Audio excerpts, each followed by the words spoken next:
Lockheed Martin एक अ, एक ऐसे वो उन्होंने इजाद किया एक बहुत ही एक खतरनाक एक जेट प्लेन को। और ये 2015 में एक जेट प्लेन बनाया गया था। और can you move next slide, is it happening? 2015 में लॉकहीड मार्टिन ने इसका इजाद किया एंड ये सबसे तगड़ा सबसे शक्तिशाली लड़ाकू विमान था। इसका नाम F-35 लाइटनिंग 2 है। और इसके अगर मैं फीचर्स ये सब आप पढ़ सकते हैं, मैंने भी खुद अभी मुझे पता लगा इसके बारे में। और ये इतना घातक था कि इससे दुश्मनों को पकड़ना या उनके बारे में जानना बहुत आसान अमेरिका के लिए हो गया। ये यूएस मिलिट्री का सबसे खतरनाक लड़ाकू विमान है। और उसके अगर मैं फीचर्स आपको बताऊं तो ये दुश्मनों के उन क्षेत्रों को, इससे पहले कि दुश्मन आक्रमण करें या प्लेन के बारे में उनको पता लगे, ये उसको डिटेक्ट करके उनको सब अपने नियंत्रण में ले लेता था। ये ऐसा एक लड़ाकू विमान है। और वो क्या करता है कि उन क्षेत्रों को पता लगा के डिटेक्ट करके वो उनको सबको निष्फल कर देता है, डिसेबल कर देता है उनके फंक्शंस को। और ये सबसे महंगा विमान है, दुनिया का सबसे महंगा जेट प्लेन यूएस के पास है। इसका जो हेलमेट जो पायलट यूज करता है, उस हेलमेट के द्वारा जो पायलट है प्लेन के बाहर का हिस्सा भी देख सकता है रियल टाइम में। सो अगर वो बैठा है और उसको सब कुछ रीड करना है कि मेरा कैमरे क्या दिखा रहे हैं आगे और मुझे किस तरह से आगे बढ़ना है या किस तरह कहाँ दुश्मन कहाँ से अटैक करने वाला है, तो बेसिकली वो ऐसा उसको लग रहा है कि वो प्लेन के बाहर बैठा है, जैसे विमान के बाहर बैठ के वो उसको उड़ा रहा है। क्योंकि इतना हाईटेक वो हेलमेट उसका है और वो हेलमेट में सारा इन्फॉर्मेशन दुश्मन के बारे में सब कुछ उसके स्क्रीन में सामने आ रहा है। वो हेलमेट सबसे महंगा हेलमेट दुनिया का है। इतना तगड़ा विमान जो दुश्मनों के छक्के छोड़ा देता है, ऐसा विमान ये F-35 लाइटनिंग 2 है। दुश्मनों को निष्फल करने के लिए, दुश्मन को आक्रमण करने के लिए इसको यूएस ने 2015 से आगे इस्तेमाल किया। लेकिन ये विमान जो है अपने भार की आकार की वजह से या अपने लुक की वजह से इतना शक्तिशाली नहीं है। ये इसलिए शक्तिशाली है क्योंकि इसके अंदर जो है जिससे बनाया गया है उसके द्वारा ये बहुत ही एक सामर्थ्य, बहुत ही शक्तिशाली विमान है यूएस के पास है। आपको पता है हमारे अंदर भी एक ऐसी शक्ति है, एक ऐसी सामर्थ्य जो परमेश्वर ने मिली है, लेकिन हम उसको इस्तेमाल नहीं करते। हम मसीहों को क्या अलग बनाता है? क्या वो एक सामर्थ्य है कि वो शक्ति जो हमको अलग बनाती है? वो पवित्र आत्मा है। ये एक मैं इसे उदाहरण आपको दिया, लेकिन हम समझ सकते हैं मैं आपसे क्या बोलना चाह रहा हूँ। पवित्र आत्मा जब परमेश्वर ने हमको दिया, वो ऐसी सामर्थ्य हमको दी है जो हम दुश्मनों के हमको उसको आमने सामने उसको झेल सकते हैं। हम दुश्मनों के शैतान के षड्यंत्र को हम समझ सकते हैं, उसको निष्फल कर सकते हैं। ये वो सामर्थ्य है पवित्र आत्मा की हमारे अंदर। आमीन। इस पवित्र आत्मा की सामर्थ्य को हम अभिषेक बोलते हैं। आपने कई बार सुना होगा कि परमेश्वर के अभिषेक दास और बहुत अभिषेक आराधना थी। ये अभिषेक क्या है? ये इस पवित्र आत्मा की सामर्थ्य है। अब पुराने नियम और नए नियम में हम इसको थोड़ा समझने की कोशिश करते हैं कि अभिषेक क्या है।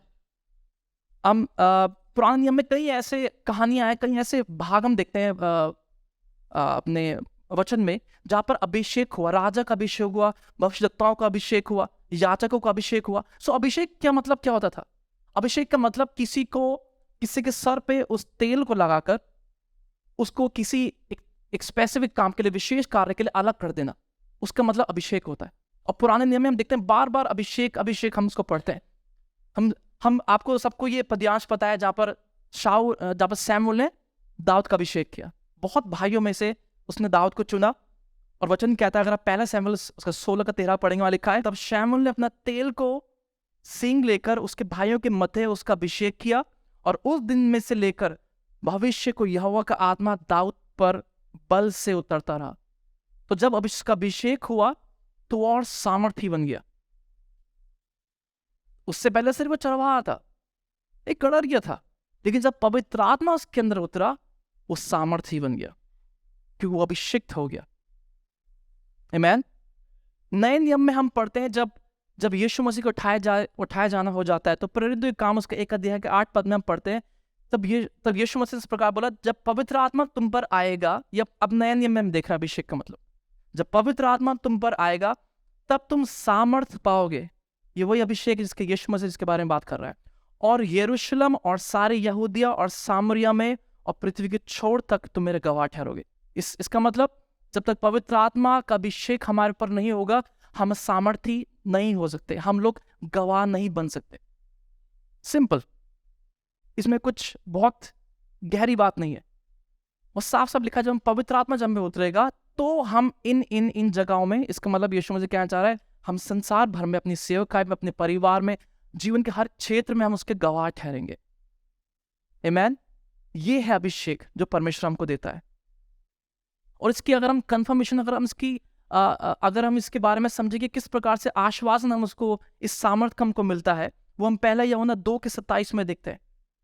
वहां लिखा है, तुम्हारा ही वह अभिषेक जो उसकी ओर से किया गया है तुम में बना रहता है, और तुम्हें इसका प्रयोजन नहीं कि कोई तुम्हें सिखाए, वरन जैसे वह अभिषेक जो उसकी ओर से किया गया है तुम्हें सब बातें सिखाता है। तो ये कौन सिखाता है? पवित्र आत्मा हमको सिखाता है। पवित्र आत्मा कोई आत्मा नहीं है, लेकिन ये व्यक्ति है। It's a person. हम लोग कई बार समझते हैं कि पवित्र आत्मा मतलब कोई, यस, इट्स ये एक पावर, एक सामर्थ है, लेकिन बाइबल के अकॉर्डिंग ये एक व्यक्ति है, त्रिएक परमेश्वर। यहां लिखा है, वो सच्चा है और झूठा नहीं, और जैसा उसने तुम्हें सिखाया वैसा ही तुम उसमें बने रहते हो। तो इसका मतलब हम पवित्र आत्मा में बने रहते हैं।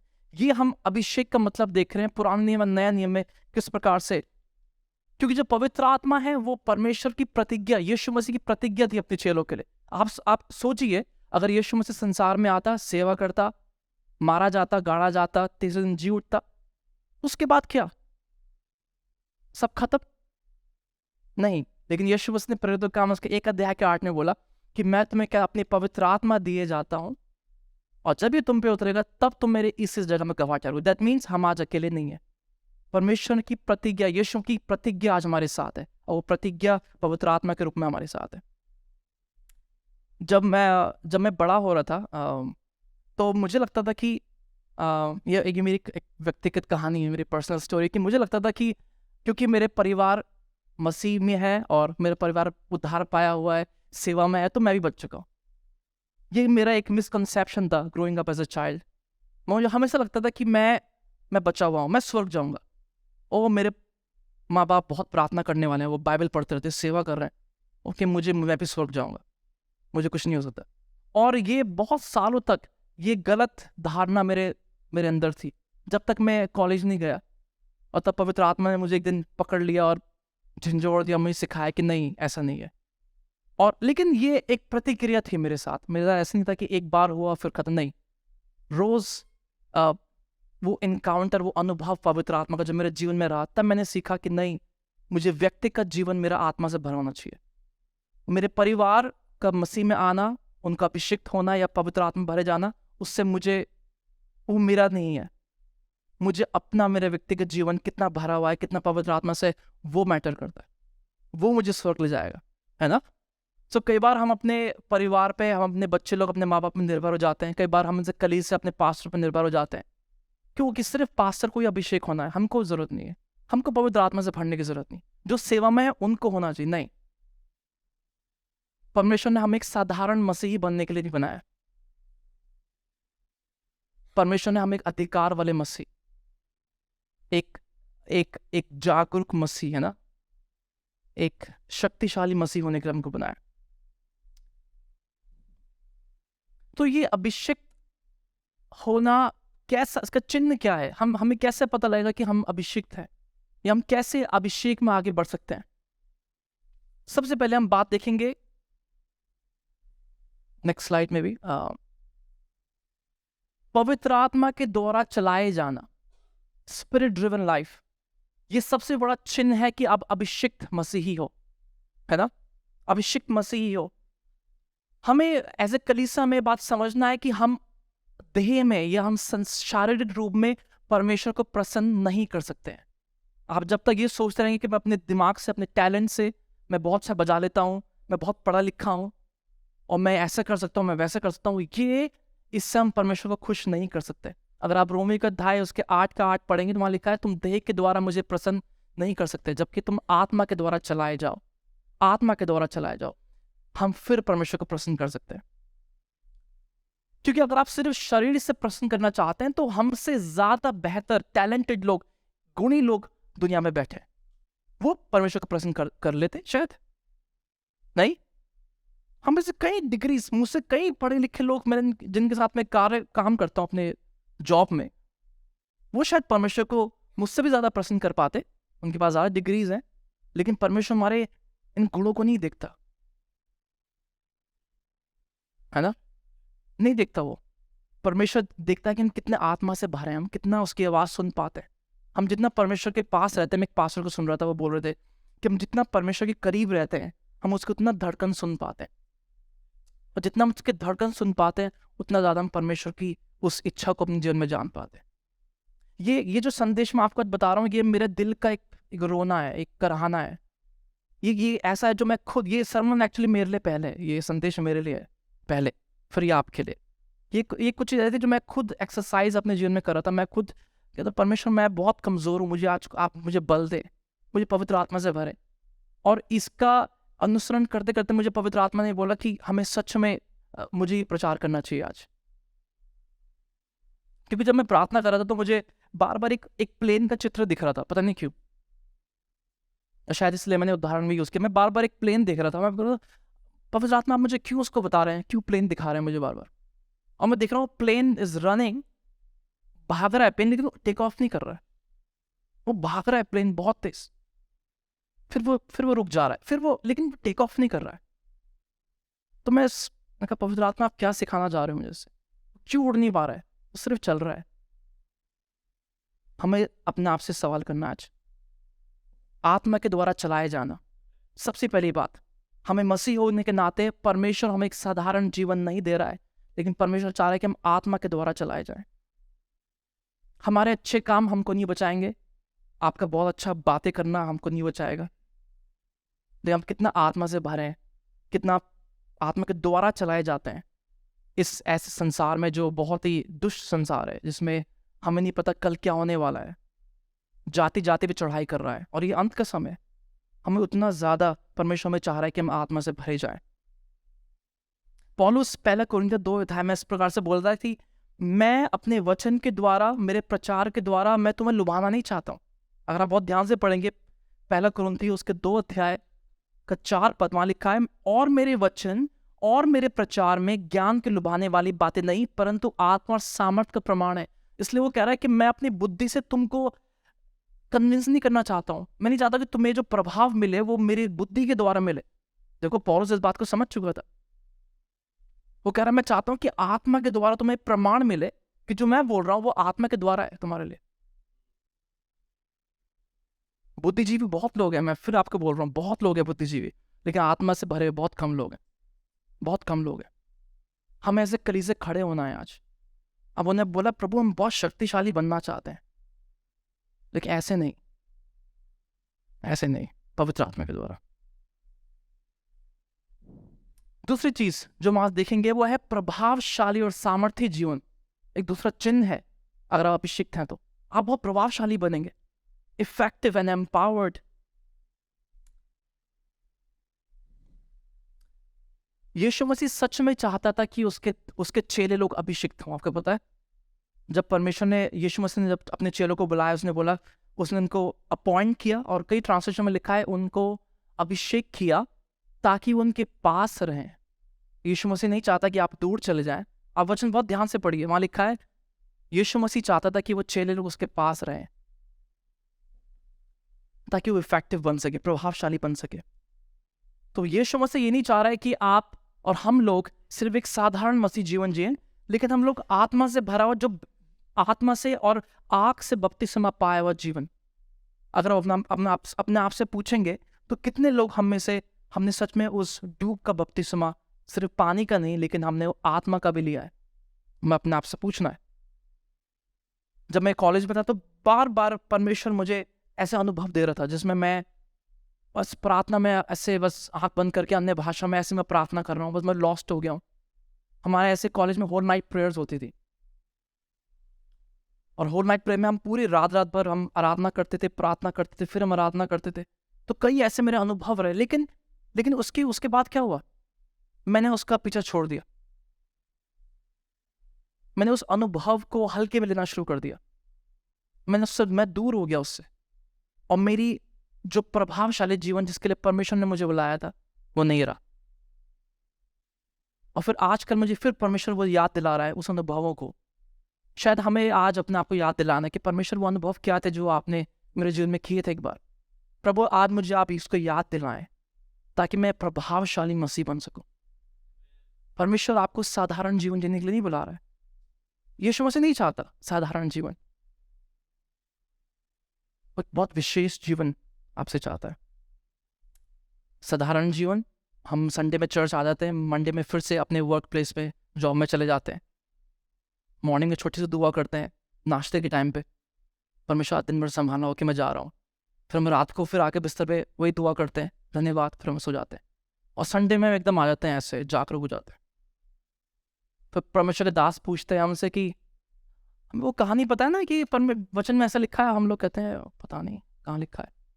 मैं कैसे एक मसीह से बात कर रहा था, हमारे चर्च में एक भाई है, वो ऐसा हमको बोल रहे थे कि एक कैसे ऐसा हुआ था कि, तो वो मुझसे कहने लगे कि मैंने कहा आपने वो कहानी पढ़ी ना जहाँ पर वो स्त्री यीशु मसीह के पास आती है, उसको 12 साल से लहू बहने का, कि हाँ हाँ जिसके 5 पति थे और जिसका रह रही थी वो भी उसको पता ही नहीं था। सी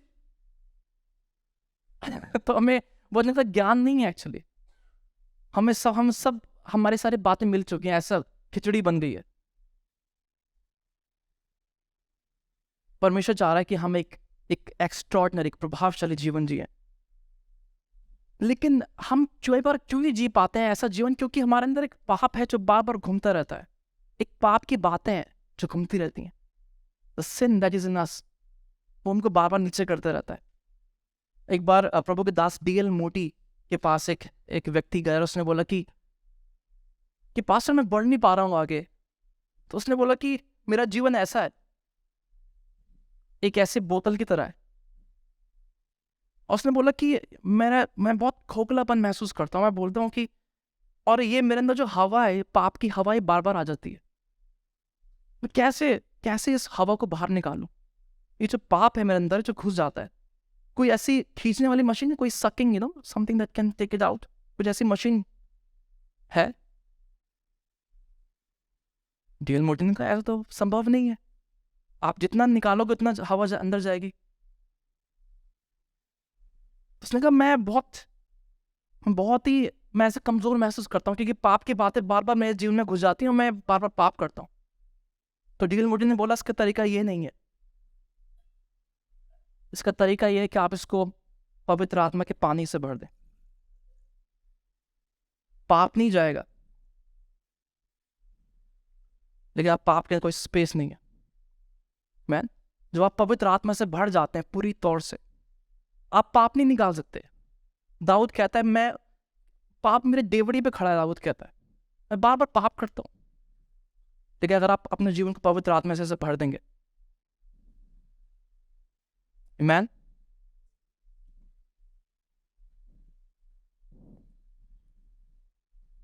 और ऐसा जीवन जीने के लिए यीशु मसीह हमको बता रहा है, आप सिर्फ एक प्रभावशाली जीवन नहीं जिएंगे, लेकिन आप अपने दुश्मनों को हिलाने वाले, उसके षड्यंत्र को निष्फल करने वाला जीवन जी पाएंगे।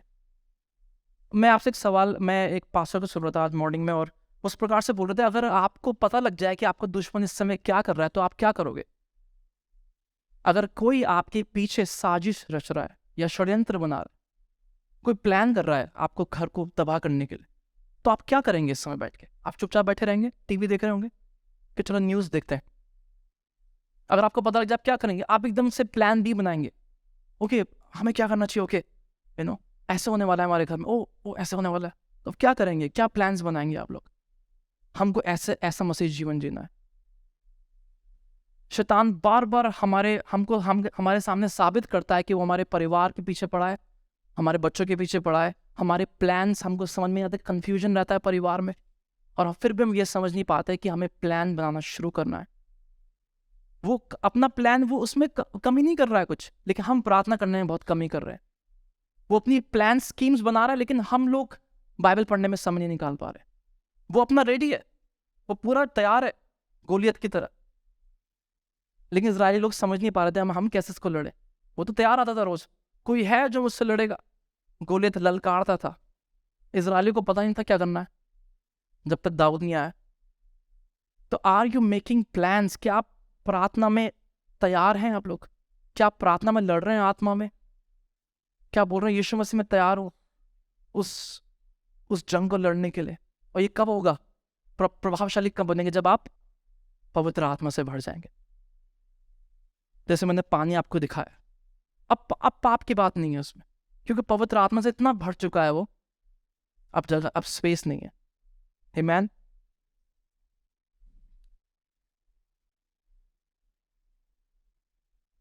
लेकिन उससे भी बड़ी बात जो हमको समझनी है कि क्या आप अपने आप को जानते हैं आप कौन है। मैं सवाल अपने आप से पूछ रहा था, do you really know who you are? कौन है आप? मैं कौन हूं? आपकी पहचान क्या है? आपको पता है, जब आप अभिषेक पाए हुए मसीह बन जाते हैं तो ये निर्भर नहीं करता कि परिस्थिति आपके आसपास क्या है। जब पौलुस और सिलास जब जेल में थे तो परिस्थिति उनको रोक नहीं पाई, क्योंकि वो उतना अभिषेक से भरे थे। और मैं ऐसा सोच रहा था कि वो कुछ अलग से आराधना नहीं कर रहे थे, अलग से प्रार्थना नहीं कर रहे थे, वो उनका डेली रूटीन था। वो दिन भर यही करते थे, वो प्रार्थना करते थे, आराधना करते थे। और वो क्या करे, जब जेलर ने उन दोनों को जेल में डाल दिया, पौलुस सिलास को, वो अपने नॉर्मल रूटीन के अकॉर्डिंग उन्होंने कहा चलो आराधना करते हैं, चलो प्रार्थना करते हैं।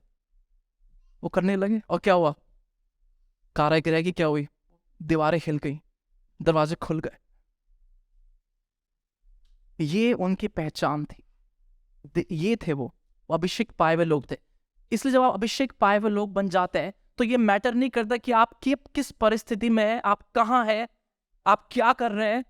परमेश्वर का अभिषेक आपको बचाता है, पवित्र आत्मा आपको अगुवाई करती है कि आपको बाहर कैसे निकलना है। आप फिर भी परमेश्वर के लिए जील में होते हैं, आप परमेश्वर के लिए जागरूक होते हैं कि परमेश्वर मैं ऐसा तेरे लिए करना चाहता हूँ। फर्क नहीं पड़ता आपको कुछ, आपको पता होता है कि मुझे यहाँ से बाहर कैसे निकलना है। मैं इस परिस्थिति में आ चुका हूँ, मेरे पास इतना कर्जा है, बस पैसे नहीं है, मुझे नौकरी नहीं मिल रही है। आपको पता होता है क्या करना होता है। ये तब होता है जब आप पवित्र आत्मा से भरे होते हैं। ये मैं नहीं बोल रहा हूँ, ये वचन बोल रहा है।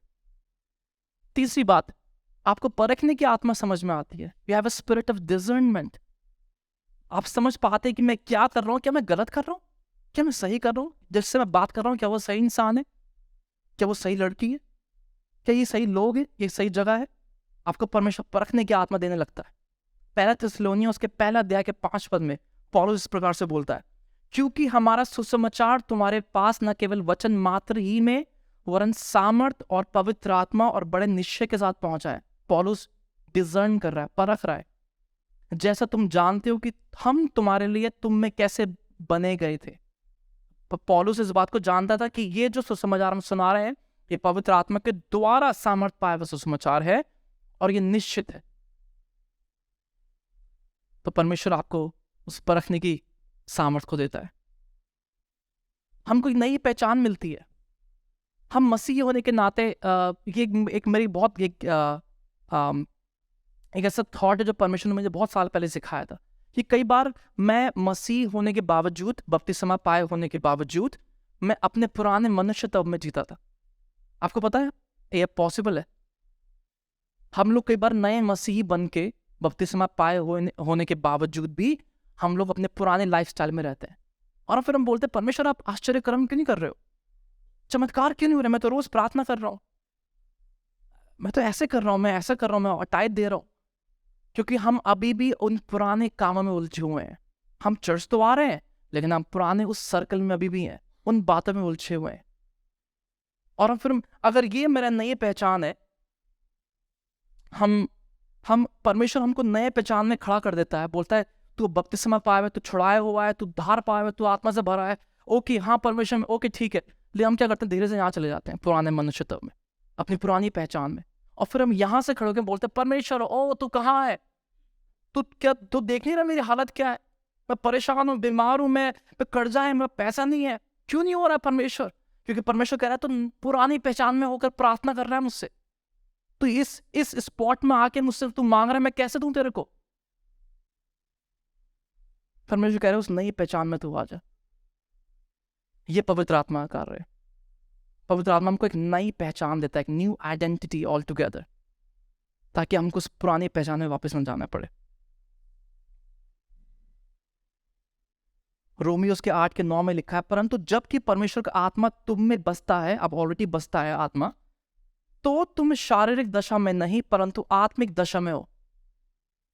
इसका मतलब हम उस नई पहचान में हैं। यदि किसी में मसीह का आत्मा नहीं तो वो उसका जन नहीं।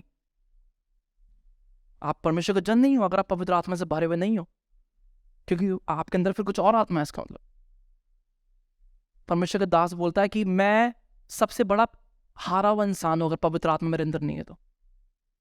क्योंकि क्यों मैं हार रहा हूं? क्योंकि मैं अपने इससे चल रहा हूं, आत्मा से नहीं चल रहा हूं। तो मैं आज आपको सिर्फ एक चुनौती देना चाहता हूं कि हम परमेश्वर की आवाज को, उसकी धड़कन को समझना सीखे। परमेश्वर क्या चाहता है? परमेश्वर ने यीशु मसीह ने जाने से पहले सिर्फ ऐसा नहीं छोड़ दिया, उसने बोला कि मैं तुम्हें अपनी पवित्र आत्मा दे रहा हूं ताकि तुम मेरे गवाह बनो, ताकि तुम अभिषेक बनो, ताकि तुम वहां तक जा सको, ताकि तुम ऊंचाइयों तक पहुंच पाओ, ताकि तुम सफल बन पाओ, ताकि तुम एक विजयी जीवन जी पाओ। मैं तुम्हें अकेले नहीं छोड़ रहा हूं। और अगर हम लोग ऐसे मसीह होने के नाते उसको ग्रहण नहीं कर रहे हैं, ये हमारी समस्या है।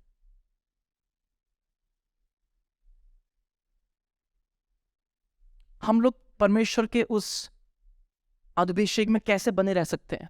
Next slide. कैसे बने रह सकते हैं हम उसके अभिषेक में? हमको सबसे पहले उन कमजोर क्षेत्रों को हमें पहचानना है। आपके जीवन में बोलता है लूज एंड्स जो आपको पीछे धकेल रहे हैं। ये मैंने अपने जीवन में रोज करता हूं, ये मेरी एक्सरसाइज है रोज। जब मैं रात में आकर सोता हूँ उससे पहले मैं ऐसा सोचता हूँ मैंने आज क्या क्या गलत किया है। क्या हम करते हैं ऐसा? आई डोंट नो आप लोग, लेकिन मैं ऐसा करता हूँ क्योंकि मुझे मदद करता है इस चीज़ पर। रिफ्लेक्ट करता हूँ कि मैंने क्या क्या किया आज, क्या मैंने किस गलत लोगों से बात किया था, मुझे नहीं करना चाहिए था, मैंने इसको मैसेज किया नहीं करना चाहिए था, नहीं इसको कॉल नहीं करना चाहिए था। We have to identify those loose ends, कमजोर क्षेत्रों को हमें पहचानना है। तो क्या वो रिलेशनशिप्स है, क्या वो दोस्ती हैं आपके जिनको छोड़ना है, जो परमेश्वर की इस आत्मा को बुझा देती हैं, उस आग को बुझा देती हैं। परमेश्वर आपको अभिषेक से भरता है, फिर आप ऐसे काम करते हैं, फिर अभिषेक चले जाता है। समसून के जीवन में क्या हुआ? तो दुश्मन थे, उनको मतलब नहीं था समसून कितना पैसे वाला है, समसून कितना हैंडसम है। वो सिर्फ एक चीज के पीछे पड़े थे, या अभिषेक कहां से आता है उसका। सी शैतान जैसे आप मसीह में आते हैं और पवित्र आत्मा से भरते हैं, सबसे पहला टारगेट आप शैतान के बन जाते हैं। तो शैतान नहीं, जब तक आप एक गुनगुने आप मसीह जीवन जी रहे थे, ही वॉज वेरी हैप्पी, बहुत खुश था। ओ वाह, देखो गुनगुना है, अरे आता है लेकिन बस ऐसे ही वचन तो पढ़ता है लेकिन फॉलो नहीं करता, प्रार्थना तो करता है लेकिन विश्वास नहीं करता। ओह ठीक है, मैं बहुत खुश हूँ इस भाई से, इस बहन से। और जैसे आप पवित्र आत्मा से भर जाते हैं, उसका टारगेट पॉइंट अब बन जाता है। और समसून का ऐसे ही जीवन था। जैसे उनको लोगों को पता लगा कि भाई इसका ना तो कुछ है, कुछ सामर्थ्य, कोई अभिषेक है, उन्होंने कहा प्लान बनाओ, चलो चलो चलो सब प्लान बनाओ, इस लड़की को भेजो, ये करो वो करो, चलो ओके गए। ओ अच्छा, इसके बालों में अभिषेक था। ओ तब तक सब कुछ ठीक था। तो हमें भी उन कमजोर क्षेत्र को अपने जीवन में पहचानना है। कहाँ कम है, कहाँ गलती कर रहा हूँ, मैं क्या कर रहा हूँ, इसको आपको समझना है। रोज समर्पण करना है, प्रतिदिन समर्पण करना है। प्रतिदिन, आज हमने गाना गाया, करता हूं मैं समर्पण। रोज प्रतिदिन हमको जीवन में हमको समर्पित करना है। एक जवान आदमी एक बार एक पास्टर के पास आया, उसने बोला कि पास्टर मैं पवित्र आत्मा से भर तो जाता हूँ लेकिन मैं चूता रहता हूँ, पानी निकलता रहता है। मुझे ऐसा लगता है कि जैसे एक खाली बाल्टी और बाल्टी में बहुत सारे छेद है, मेरा जीवन ऐसा सा बन गया है। उसने बोला, पास्टर ने बोला ओके, ने बोला मैं भर तो हूं, मैं बार बार पवित्र आत्मा से भर रहा हूं लेकिन पानी निकल जाता है। कहां से? ऐसे बाल्टी में से पानी निकल जाता है। तो प्रभु के दास ने बोला कि हाँ ठीक है, सच बात है, लेकिन अगर ये बाल्टी हम एक नदी में डाल दें तो, अगर ये छेद से भरी हुई बाल्टी अगर आप एक गहरे पानी में आप डाल दें तो आपको फर्क नहीं पड़ेगा। हमको इतना ज्यादा पवित्र आत्मा में इमर्स होना है, इतना ज्यादा डूब जाना है। कमजोरियां हमेशा रहेंगी, हमारे पाप हमेशा रहेंगे, लेकिन मैंने जैसे बताया आपको, इतना पवित्र आत्मा से हम भर जाएं, इतना अभिषेक में हम लोग हो जाएं कि पाप की कोई जगह ना रहे, ऑप्शन ना रहे, स्पेस ना रहे। हमें रोज समर्पण अपने जीवन को करना है, प्रार्थना में समय बिताना है। मैं हमेशा बोलता हूँ, ये मैं खुद सीख रहा हूँ, मैं नहीं बोल रहा हूँ मैं बहुत प्रार्थना करने वाला यहाँ खड़ा हो गया आपको सिखा रहा हूँ भाई प्रार्थना करना चाहिए, नहीं, मैं खुद सीख रहा हूँ। मुझे जब मैं कई बार प्रार्थना में समय में नहीं बताता हूँ तो मुझे बहुत पछतावा होता है, मैंने क्या किया है आज। और ये पवित्र आत्मा ही मुझे कायल करती है। देखो ये भी पवित्र आत्मा का काम है, करेक्शन करना और सिखाना। तो मैं बहुत कायल हो जाता हूँ, अरे यार। तो मैंने एक अभी नया का तरीका सीखा है प्रार्थना करने का, क्योंकि हमेशा हमें एक अलग कमरा, या हमें कई बार ऐसे लोकेशन पे होता है कि वहाँ कमरा नहीं है या एक अलग एकांत में जगह नहीं है। मेरी बहन हंस रही है, पता नहीं क्यों हंस रही है। ओके, तो कई बार हमें ऐसा लोकेशन नहीं मिलती है, तो मैंने क्या अभी नया तरीका सीखा है कि मैं ऐसे चलते चलते प्रार्थना करते रहता हूँ परमेश्वर। और मैं कई समय अपने बाइक पे बिताता हूँ, अपने बुलेट में, तो मैं प्रार्थना करते रहता हूँ। तो at the end of the day क्या मैटर करता है कि आप कितना लंबी प्रार्थना नहीं कर रहे, वो मैटर नहीं करता। कितनी बार आप प्रार्थना, how often you are praying, that matters. कई बार लोग सोचते हैं ओ 2 घंटे प्रार्थना वाला, ओ क्या अब मेरी प्रार्थना सुन जाएगी, ओ अब मैं पवित्र आत्मा से भर जाऊंगा। It doesn't matter how long you pray, how often you pray, that matters. कितनी बार आप परमेश्वर को स्मरण करते हैं अपने कार्य क्षेत्र में, आप जहां पर हैं वो निर्भर करता है। So daily communion with the Lord, समय बिताना, क्योंकि आप वो आपका लवर है, वो आपका प्रेमी है। जब नए शादीशुदा जोड़े, आई एम श्योर आपको भी याद होगा, जब आप लोग आपकी शादी होने वाली थी तो नया शादीशुदा जोड़ा क्या करता है, खूब बातें करता है, लवर है ना मेरी वो, मैं शादी करने वाला हूँ उससे, somebody I love, मैं उससे प्रेम करता हूँ। तो जिससे मैं प्रेम करता हूँ उसकी मैं बात भी सुनना चाहता हूँ, उसकी आवाज सुनना चाहता हूँ। अगर आप यीशु से प्रेम करते हैं, आप उसकी आवाज सुनना चाहते हैं। प्रार्थना ही सिर्फ एक माध्यम है और कोई माध्यम नहीं है। अब सोचे एक फोन है यीशु मसीह के पास, ऊपर एक लैंडलाइन फोन हो गया ऐसे, और वो वेट कर रहा है कि कब मेरा भाई मुझे कॉल करेगा, कॉल नहीं आ रही यार, 9 बज गया हो, वो सुबह के 6 बज गए, सुबह 6 बजे कॉल करता था मुझे, पता नहीं क्यों कॉल नहीं आ रही। कभी सोचा आपने? मैं ऐसा बहुत सोचता हूँ, ऐसी बातें मैं बहुत सोचता हूँ यार। 6:30 हो गए, 7 बज गया, अब तो ड्यूटी चला गया होगा, अब तो काम से बात कर पाएगा। ओफो, क्या ऐसा गलत है सोचना? नहीं, ये मुझे और मेरे यीशु के और करीब ले आता है। मुझे जब मैं ऐसा सोचता हूँ मुझे और प्यार हो जाता है उससे। प्रार्थना करना उसके साथ, और लगातार संगति में बने रहना। संगति सिर्फ जब स्पेशल ओकेजन है चर्च में तब आ गए, वो पास्टर को शक्ल दिखा दी, अटेंडेंस हो गई, नहीं। लगातार अगर आप संगति में नहीं रहेंगे तो शैतान धीरे धीरे धीरे धीरे धीरे आपको अलग करता रहेगा, धीरे धीरे, और भीड़ अलग हो जाएगी। फिर आपको नहीं पता आप कहाँ जा रहे हो, फिर बहुत देर हो जाएगी आपको वापस लाना। आप अपने आप को समझ में, आप भूल जाओगे मैं कहाँ था, मुझे कौन सा रास्ता था, आप नहीं समझ पाओगे। आपको संगति में बने रहना है, इसके द्वारा आप अभिषेक में बने रह सकते हैं। प्रार्थना के द्वारा, उन क्षेत्रों को जानने के द्वारा, कहाँ पर आप वो क्षेत्र आपका पहचानना है। रोज समर्पण करना, प्रार्थना में समय बिताना, संगति करना। इफिसियों उसके 5:18 में लिखा है कि B filled with the spirit, तुम पवित्र आत्मा से भर जाओ। वो प्रेजेंट कंटिन्यूस में लिखा है, रोज भर जाओ लिखा है। अगर उसका हम तर्जुमा करेंगे, उसका समझेंगे, इफिसियों में लिखा है कि तुम पवित्र आत्मा से भरे रहो। मतलब अगर हम उसको समझेंगे तो इंग्लिश में लिखा है be filled with the spirit, present continuous, रोज भरे रहो, बढ़ते रहो, अपने आप को बढ़ते रहो पवित्र आत्मा से। दैट मीन्स ये कोई एक दिन का अनुभव नहीं है, रोज अनुभव करना है। क्या आज हम अपने जीवन को समर्पित कर सकते हैं यीशु को?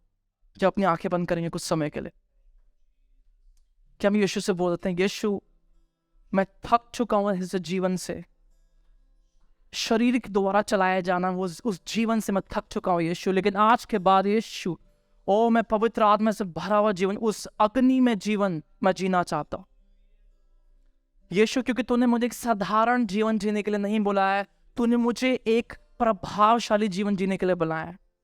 Hallelujah, hallelujah. प्रभु, साधारण जीवन तो सब लोग जी रहे हैं, लेकिन क्या आज मैं प्रभावशाली जीवन जी रहा हूं? क्या मैं सच में कह सकता हूं कि मैं पवित्र आत्मा से भरा हुआ हूं? प्रभु, क्योंकि अगर मैं अपने देह के द्वारा चलाया जाऊंगा तो शायद मैं बार बार हार जाऊंगा, मैं बार बार पाप करूंगा, मैं बार बार गिरता रहूंगा। लेकिन परमेश्वर, जब मैं आत्मा के द्वारा चलाया जाऊंगा यीशु, तो मैं विजयी जीवन जीऊंगा। हालेलुया। प्रभु, शरीर की अभिलाषाएं, मेरा सोचना, यीशु आप आज आप छू लें, मेरी आंखें आप बार छू लें, मेरे हाथों को छू लें यीशु, ताकि मैं तेरे विरुद्ध कभी पाप ना कर पाऊं प्रभु जी। प्रभु, क्योंकि मैं जानता हूं कि मैं शरीर के द्वारा कभी आपको प्रसन्न नहीं कर पाऊंगा। हालेलुया। आइए हम कुछ समय उस पश्चाताप की प्रार्थना करें, अपने लिए करें, अपने लिए बोले यीशु आज मुझे माफ कर दे। Thank you Jesus. Hallelujah, hallelujah. प्रभु आज मुझे क्षमा करें यीशु। प्रभु, अब तक मैंने एक बहुत साधारण मसीह जीवन जिया। यीशु, आप नहीं चाहते कि मैं एक साधारण जीवन जीऊं। प्रभु, आप चाहते कि मैं एक भरा आत्मा से भरा हुआ जीवन।